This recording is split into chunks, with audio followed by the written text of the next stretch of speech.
You found the podcast, Go Beyond the Brief, where we take a deep dive into the societal currents shaping our lives. Together, we'll explore the often unseen forces at play. We'll examine the research, dissect the data, and most importantly, if you're seeking to understand what's shaping our society, We're diving this is the into a place. really rigorous investigation here focused on the Etiwanda School District, or ESD. Right. And these allegations of systemic failure, even severe abuse within their specialized preschool program. And what makes it so critical, according to the sources, is the institutional piece, isn't it? Exactly. This isn't just about one alleged bad actor. It's about the whole administrative structure, the system that allegedly allowed it to happen. Our sources confirm these really disturbing allegations of abuse within the Clouds program that's creating learning opportunities, utilizing diverse strategies. Yeah. But our mission today really is to past the initial horror of the claims. Important as that is. Absolutely.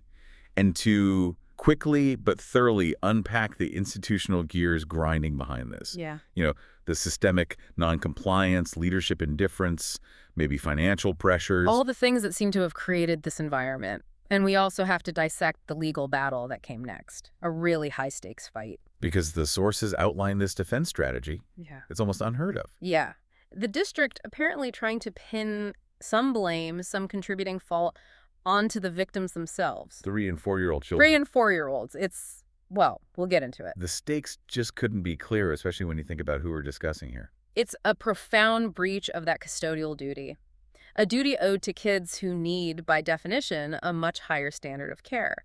So to really grasp the failure, you first have to understand the CLOS program itself. Okay. It serves these very young kids, 3 and 4 years old, and many of them have significant developmental disabilities. Nonverbal sometimes. Often nonverbal or with major cognitive challenges.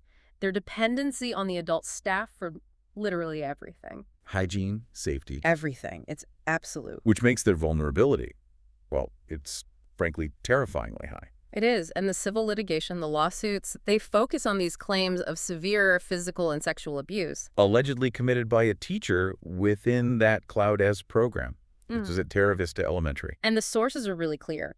Because of the age and the disabilities of these kids, that dependency was total. Right. This isn't a situation where the district can just point to one rogue employee, No. The law sees the district as the ultimate protector here. That's right. And the litigation, importantly, it casts a much wider net than just that one accused teacher. It brings in the whole institution. Yes, the institutional claims extend to the entire school district and specifically name the senior site administrator, Principal Kim Pollock. For administrative oversight, or rather, the lack of it. Failure to step in. Exactly, failure to intervene. And this shift in focus, from just the teacher to the institutional command structure. That's what really elevates this case, makes it a systemic crisis. Now, if we look at the timeline laid out in the sources, the environment, the setting for this alleged abuse, it was already compromised. How So compromised because of systemic choices made higher up at the administrative level. Yeah. We have these really detailed accounts from a whistleblower, someone inside the program. And she connects these systemic practices directly to creating an unsafe environment. Directly. Her name is Antoinette Jensen, a former Cloud Desk teacher. Okay, and she had experience. Years of experience in the program. And she provided extensive documentation about systemic problems. This was well before the abuse claims surfaced publicly. So what was her main warning? What was a core issue she raised? Jensen's claims, as detailed in the sources, point to this profound institutional pivot, a major shift. She alleged that the ESD administration fundamentally changed the program's focus. It stopped prioritizing the educational mission, the kids' well-being. And started prioritizing. Maximizing state funding augmentation, basically getting more money from the state. So the goal shifted. Less about individualized education, more about packing kids in to get the highest state reimbursements. Precisely. The sources described the administration becoming let's say, highly proficient. At working the system. At manipulating state funding rules to enroll more and more students, treating the program almost like a revenue stream. But without matching the resources to handle that influx. That's the key, without adequately matching resources. And that leads directly into the staffing issue. Which the sources call a critical compliance failure, even potentially illegal. Yes, that's where this numbers game really seems to have backfired, according to the allegations. Jensen alleged the Cloud Man's S program illegally expanded to take in transitional kindergarten students TK students. Okay, and there are specific rules for TK staffing. Very specific. State law mandates TK positions must be filled by teachers holding a full, multiple subject teaching credential. But the sources suggest ESD wasn't using fully credentialed teachers for those classes.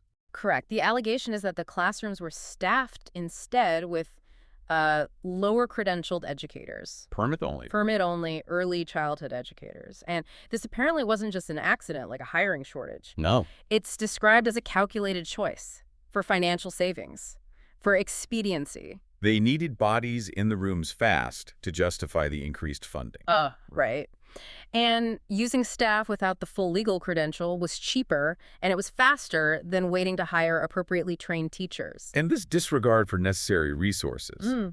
It wasn't just about teacher credentials, was it? No, it extended right into the physical environment. And this demonstrates a pretty profound neglect of the students' basic physical dignity. The detail about the facilities Yeah. is particularly damning. It really is. The rapid expansion, combined with this lack of financial commitment, meant necessary facilities just weren't there. Like what? Jensen's claims highlight that basic things like changing tables were missing. Changing tables. Yeah. For disabled preschoolers. Yes. Imagine the implications. Non-verbal, disabled students allegedly forced to stand for diaper changes. Because the basic equipment needed for safe, sanitary, dignified care just wasn't prioritized by the administration. It paints a picture of a systemic breakdown, a failure of the most basic custodial duty.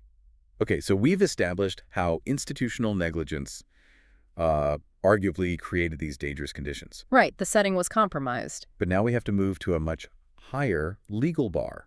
Administrative deliberate indifference. And this is where the potential liability for the district just escalates dramatically. Explain that difference. Negligence versus deliberate indifference.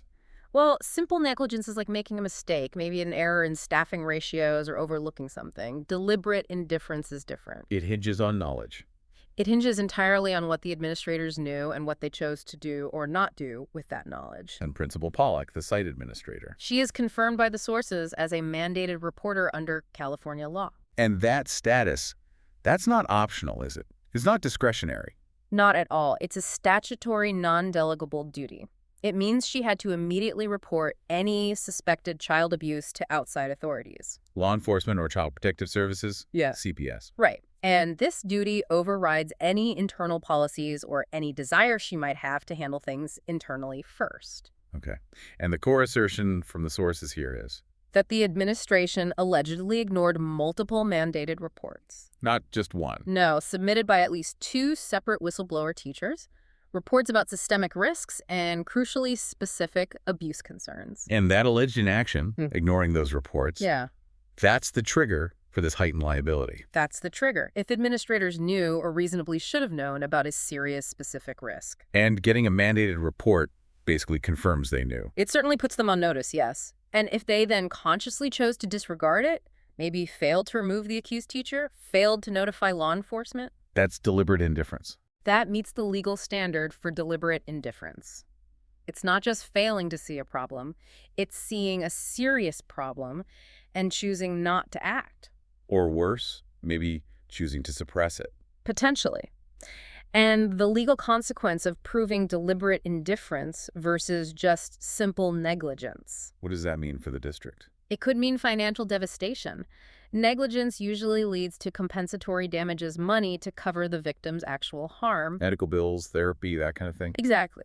But a finding of deliberate indifference suggests willful misconduct, a conscious disregard for the children's rights and safety. And that opens the door to? Punitive damages.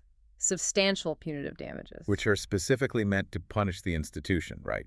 Not just compensate the victims. Exactly. They're meant to punish and deter, to send a very clear message that this kind of conduct won't be tolerated. And they're usually much larger than compensatory damages. Often vastly larger. So this shifts the whole narrative. It's not just an institutional mistake anymore. It's an alleged institutional decision to ignore fundamental duties. And that's why the district faces such potentially catastrophic risk, not just from being responsible for the teacher's actions. Which is vicarious liability. Right. But also from the alleged willful misconduct of its own leadership. Okay, this brings us to what I personally find the most shocking aspect of this whole legal inquiry.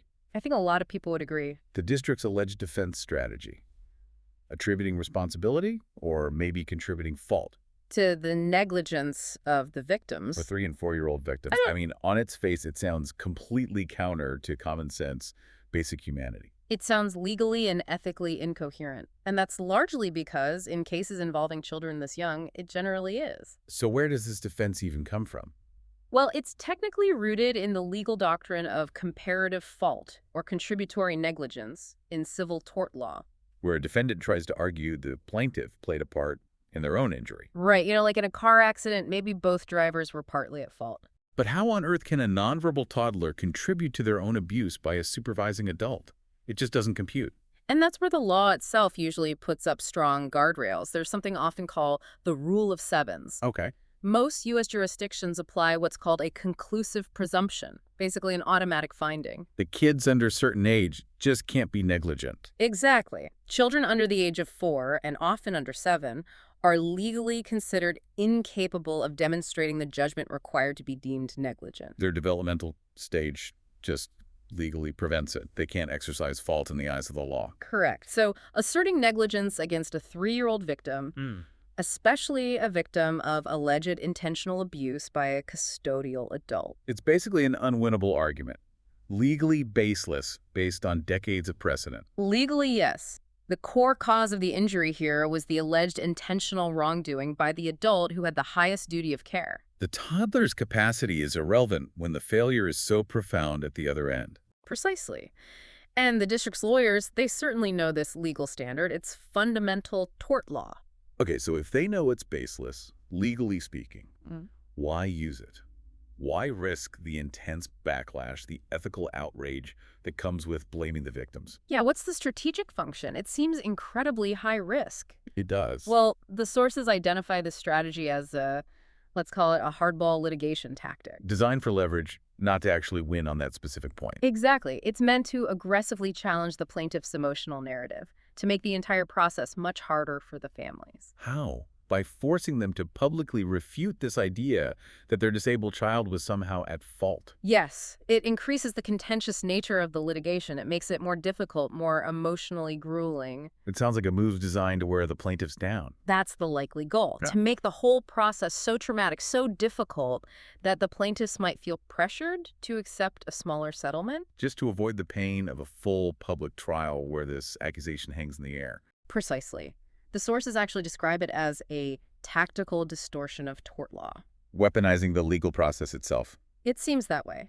It suggests the district, or its insurers perhaps, might be prioritizing forcing a lower settlement value through attrition and emotional duress. Over acknowledging liability and settling justly. It reveals a pretty chilling calculation in that institutional self-preservation mindset. Now, as we broaden the scope a bit, looking beyond just the Cloud Cullis program incident, Yeah, the context matters. we see that this administrative disregard for safety, for compliance, it wasn't necessarily unique to this one situation, was it? No, the source material suggests a documented pattern, a history of institutional non-compliance across the district's special education services more broadly. And that's critical context, right? It shows this might not be an isolated breakdown. Absolutely. The investigation found that ESD has this history of being found non-compliant in due process disputes. These are formal legal challenges. Brought before the Office of Administrative Hearings, the OAH. Correct. And these findings specifically concern their failure to provide what's called FAPE.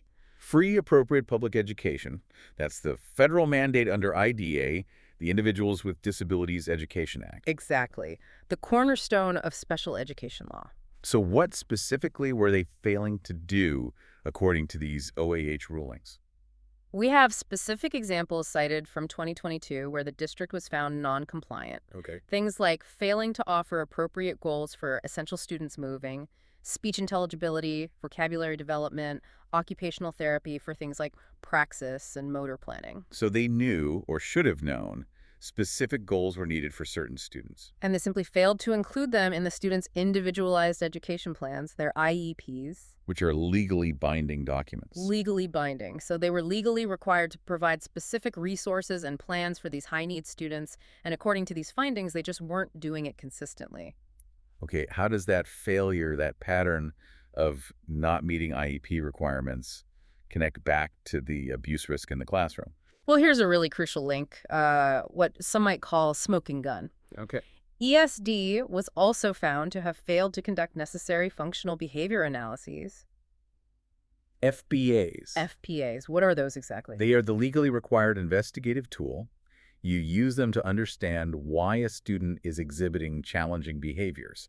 What's the function of the behavior? And then you use that understanding to develop safety plans, management plans. Proactively. Yeah. Before the IEP meeting, so the plan is ready, it's about understanding and managing behavior safely and effectively. So if you don't conduct an FBA for a student with significant behavioral challenges, You are essentially sending that high-need student into a classroom setting where the staff lacks the legally mandated tools, the insights to understand and manage their behavior safely. you're flying blind, basically. You're flying blind. And this systemic inability to properly assess and manage the behavior of the high-need student population, it just compounded the risk. Compounded the risk created by those alleged illegal staffing models we talked about earlier. Exactly. It created potentially chaotic, definitely under-supported classroom conditions, dangerous for both the students and the staff. So lack of proper support protocols combined with that alleged administrative indifference to the whistleblower warnings. It created a perfect storm, Uh. an environment where the abuse of nonverbal children could potentially go unchecked for longer than it ever should have. Hashtag outro. So just to summarize the potential institutional liability here. ESD seems to be facing, well, 3 massive distinct fronts. Okay, break those down. First, there's the vicarious liability for the teacher's alleged acts, standard employer responsibility. Right. Second, potentially much bigger, is the institutional deliberate indifference. That's for the administrators who allegedly knew about the risks, received mandated reports, and failed to act. And that's the one that opens the door to punitive damages. Huge punitive damages, potentially.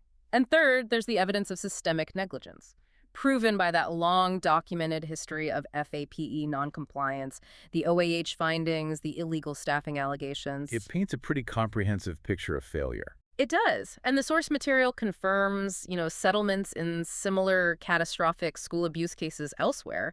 They've historically run into the many millions of dollars. So what stands out here is that this really requires more than just money, more than just compensating the victims, as vital as that is. Absolutely. It screams for structural reform, real changes to prevent institutional priorities from ever-overwhelming basic safety again. And the sources recommend some concrete steps. They do. An immediate external compliance audit of the Cloud Seas program. Verify credentials, check facilities, everything. External being the key word there. Crucial. And also a complete overhaul of the mandated reporter protocols. Also. Abuse allegations need to be automatically routed to external legal counsel or directly to law enforcement, bypassing site administration entirely. Takes away the ability or the temptation for administrators to suppress or handle internally reports that legally must go outside. Exactly. Removes that conflict of interest for self-preservation. And of course, there has to be absolute mandated protection from retaliation for whistleblowers. Like Antoinette Jensen. People who stick their necks out. They need ironclad protection. So what does this all mean for you, the listener, the informed citizen? Well, the sources seem to reveal this deeply troubling pattern. Where administrative priorities, maybe maximizing funding, maybe protecting institutional leadership and reputation, appeared to eclipse the fundamental legal and ethical duty of care, the duty owed to the most vulnerable children in their charge. Yeah. So the ultimate question, the provocative thought raised by this deep dive is this. What specific concrete checks and balances must be structurally imposed, maybe nationwide, to ensure that financial goals or administrative convenience never, ever override the physical safety and basic human dignity of high-need students within our public systems? It's a systemic failure that demands systemic answers. And frankly, it should prompt immediate accountability checks far beyond just this one district.